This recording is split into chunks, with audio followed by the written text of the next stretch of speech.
Hi, I'm Dr. Asif Iqbal, Consultant Respiratory Critical Care in Apollo Multispeciality Hospital.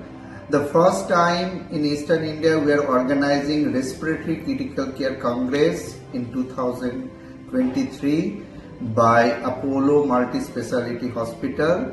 And this conference is a unique conference where there are two important workshops. One is the mechanical ventilation with ICU bronchoscopy and other is the ECMO workshop.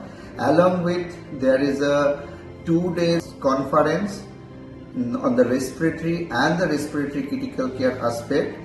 As you know, the most of the ICU patient, they have the respiratory problem, and the respiratory critical care one of the booming subject.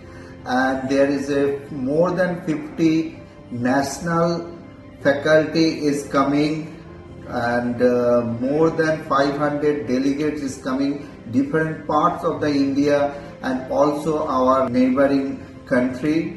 So please join this academic event and make this academic event more successful and more enjoyable. Thank you.